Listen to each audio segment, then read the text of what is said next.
کہ تم ایک بات ہمیشہ یاد رکھنا، میں اپنے مالی حالات سے تنگ آ کر یہ ملک نہیں چھوڑ رہا، بلکہ ملک چھوڑنے کی وجہ صرف اور صرف تم ہو۔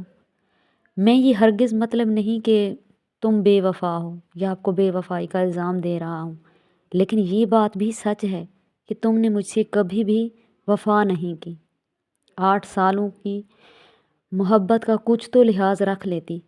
میں نے تمہیں کہا بھی تھا کہ میں صرف ایک بار تم نے اپنے گھر والوں کے سامنے میرا ہاتھ تھام لو، باقی میں سب کچھ سنبھال لوں گا، مگر تم بالکل خاموش رہی۔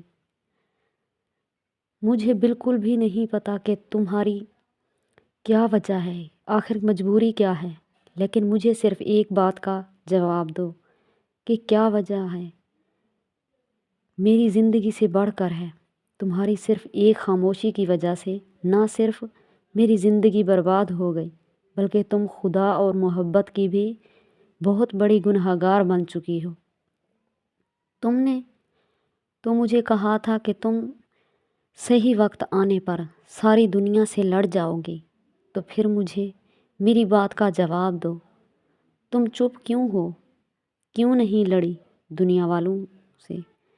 تم نے کہا تھا کہ تم شادی صرف اور صرف مجھ سے ہی کرو گی، تو پھر مجھے اس بات کا جواب دو کہ تم کسی اور کی دلہن کیوں بننے جا رہی ہو؟ کیا وہ قول وعدے سب جھوٹے تھے؟ ان سب سوچوں کی وجہ سے میرا دماغ پھٹنے جا رہا ہے۔ میرا اب مرنے کو دل کرتا ہے، مگر میں کیا کروں؟ مرضی کی موت بھی تو حرام ہے۔